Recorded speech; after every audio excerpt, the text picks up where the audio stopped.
조엘 그린블라트 1985년부터 2005년까지 20년 누적 수익률 83,668%, CAGR 40% 이상을 기록한 그는 투자계의 거장입니다.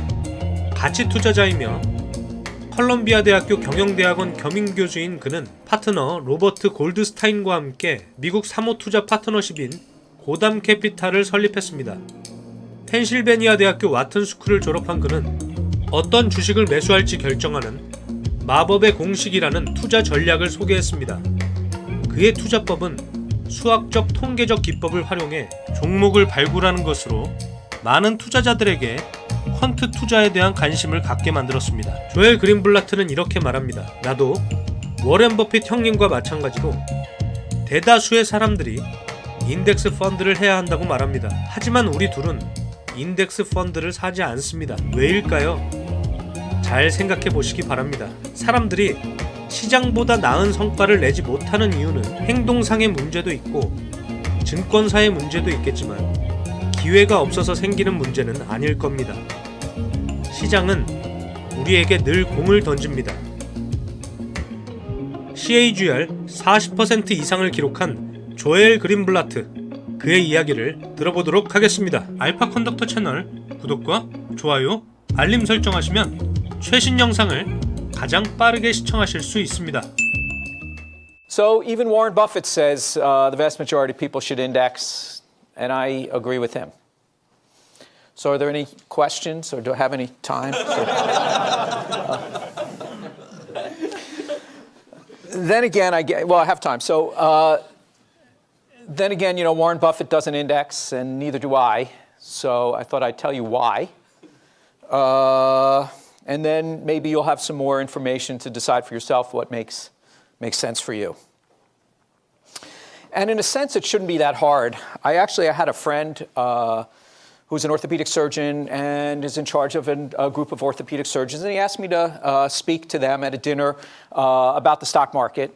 And I said, okay, these are smart, educated guys. They can understand this stuff. And I spoke for about 35 minutes explaining how the stock market worked and everything else. And then I started getting questions along the lines of oil went down $2 yesterday, what should I do? Or market was up 2% yesterday, what do I do about that? So my interpretation of those questions was I had just crashed and burned. So last year, I was lucky enough to be asked to teach a 9th grade class, a bunch of kids, mostly from Harlem. And I had just sort of crashed and burned with the orthopedic surgeons, and I didn't want to do that with the kids. And so I started to try to think of what could I do to explain the stock market a little bit better. And so I walked into class the first day, and I handed out a bunch of 3x5 cards. And I brought in this jar of jelly beans right here. And I asked the students, passed around the jar of jelly beans, asked them to count the rows, do whatever they wanted to do, and write down their best guess for how many jelly beans were in the jar. Collected the 3x5 cards. Then I went around the room one by one to each one of the kids in the room. And I said, listen, you can keep your guess, you can change your guess, that's up to you. And I went one by one around the room, asked people how many, and wrote down the various guesses. So it turned out the average of the guesses for the 3x5 cards was 1,771 jelly beans. There are 1,776 jelly beans in the jar, so that was pretty good. The guess when I went around the room, that was 850 jelly beans. And I explained to them that the stock market's actually the second guess. Okay, because everyone knows what they just read in the paper, what the guy next to them said, what they saw in the news, and are influenced by everything around them. And that was the second guess, and that's the stock market. The cold calculating guess, when they were counting rows and trying to figure out what was going on, that's actually was the better guess. That's not the stock market, but that's where I see our opportunity. Once a year in my class at Columbia, at least for the last 5-6 years, somebody raises their hand and asked a question that goes something along the lines, something like this. Hey, Joel, congratulations. You've been doing this for 35 years. and you've had a nice record, but now there are more computers, there's more data, there's more ability to crunch numbers, and kind of isn't the party over for us? Isn't it just more hedge funds? There's just a lot more competition. Isn't the party over for us? So my students are generally second-year MBAs. I'd say average age 27 or so. So I just answer it this way. I tell them, let's go back to when you learn how to read. Let's take a look at the most followed market in the world. That would be the United States. Let's take a look at the most followed stocks within the most followed market in the world. Those would be the S&P 500 stocks. Let's take a look at what's happened since you learned how to read. So I tell them from 1997, when they were 9 or 10, to 2000, the S&P 500 doubled. From 2000 to 2002, it halved. From 2002 to 2007, it doubled. From 2007 to 2009, it halved. And from 2009 to today, it's roughly tripled, which is my way of telling them that people are still crazy. That was just the last 17 years. And I'm way understating the case. Because the S&P 500 is an average of 500 stocks. If you lift up the covers and look underneath what's going on, there's huge dispersion of those 500 stocks between those at any particular time that are in favor and those that are out of favor. And so there's a wild ride going underneath the covers. If you look under the covers, there's a wild ride of those 500 stocks at any particular time. And that doubling and halving with the average of 500 stocks really smoothing the ride. So there should be an opportunity. And if you understand what stocks are, and I guarantee my students' first day of class, I make a guarantee every year they walk in and I guarantee them this. If they do good valuation work of a company, I guarantee them the market will agree with them. I just never tell them when. Could be a couple weeks, could be 2 or 3 years, but if they do good valuation work, the market will agree with them. Stocks are not pieces of paper that bounce up and down and you put complicated ratios on, like Sharpe ratios or Sortino ratios. Stocks are ownership shares of businesses that you are valuing, and if so inclined, try to buy at a discount. So if you believe what Ben Graham said, that this horizontal line is fair value, and this wavy line around that horizontal line are stock prices, and you have a disciplined process to buy perhaps more than your fair share when they're below the line, and if so inclined, sell or short more than your fair share when they're above the line, the market is throwing us pitches all of the time. The reason people don't outperform the market, there are behavioral problems, there are agency problems, but it's not because we're not getting those opportunities. I will show you briefly. Let me tell you how we value stocks. It's not very tough, and I think most of you will understand it. And I think the best example that seems to resonate with most people is thinking about buying a house. And to keep the numbers simple, let's say that someone is asking $1 million for the house they want to sell, and your job is to figure out whether that's a good deal or not. So there's certain questions you would ask. First, one of the first questions I'd ask is, well, how much rent could I get for that thing? Okay? So in other words, if I rented out that $1 million house, how much rent would I collect? If we're going to collect $70,000, $80,000, $90,000 a year, 7, 8, 9% yield on that house. That's one way I might go about valuing it. And what's the next question you would ask? I'm pretty sure I know what it would be.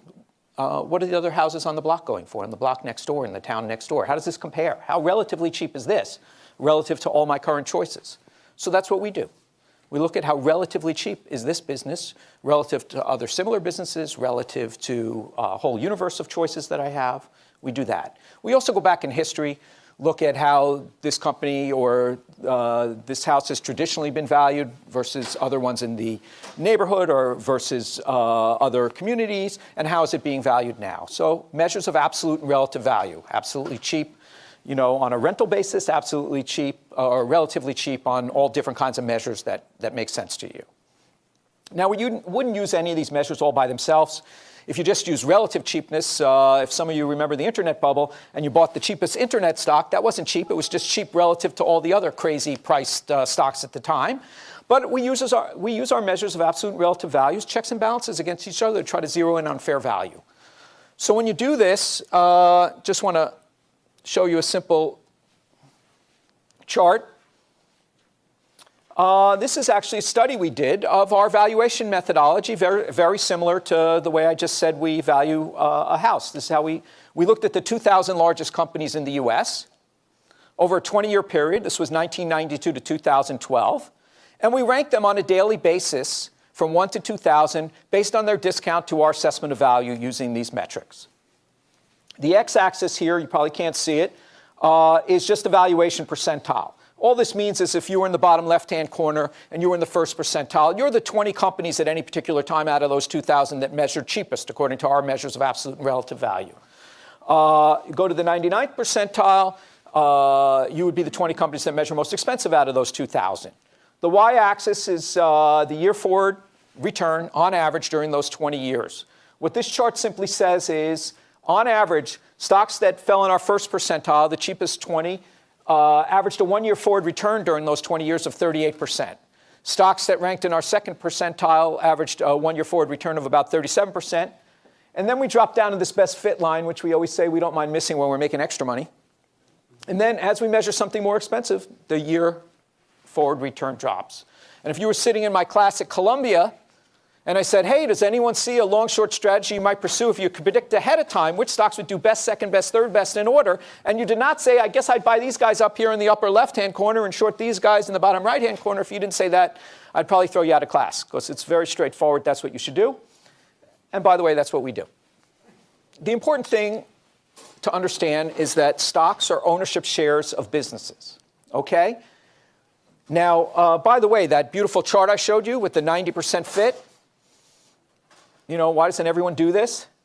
Well, unfortunately, it doesn't look like that when you're living through that. That's an average over 20 years. If I showed you a snippet of 3 or 4 years, the fit would be nice. It might be 0.55, 0.6, something like that. But it's not going to be very cooperative, right? If what we did worked every day and every month and every year, everyone would do it, it would stop working. But it doesn't, unfortunately.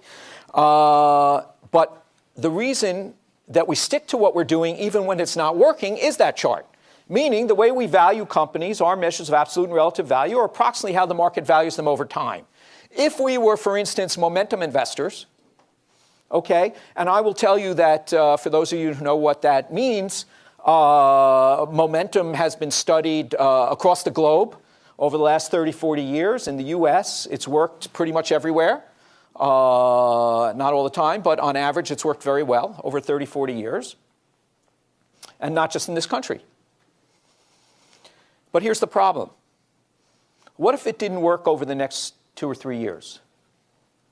It could be that we just have to be patient. You know, it works over time, and it's cyclical, and so it's out of favor, and we just have to stick to our guns because it's something that's worked. Or it could be, if it didn't work in the next 2 or 3 years, that the explanation is, hey, it's not so hard to figure out a stock used to be down here and now it's up here. It's got good momentum. And with all the data and the ability to crunch numbers and computers and studies that have come out, it's a crowded trade. It's degraded. It's not as good as it used to be. And if that's what happened over the next 2 or 3 years, I would know the answer to that question. I didn't know which one it was. Should I just be patient, or has the trade degraded? But if you view stocks as ownership shares of businesses that you value and try to buy at a discount, and that doesn't work for a couple of years, I'm not going to change what I'm doing. I'm not going to buy the bottom right-hand corner, you know, buy all the money losers and the companies that don't earn anything or trading at 100 times free cash flow. I'm not going to buy those, even if it works in one particular year, and then sell the ones that are cheap relative to everything, get me high rents and everything else. I'm not going to change my strategy, and I believe that stocks will eventually, not right now, but eventually people will get it right, and I may have to be patient. That's really what I have to do. What that chart tells me is I'm on the right track, meaning that's sort of our true north, and we just have to be patient to get there.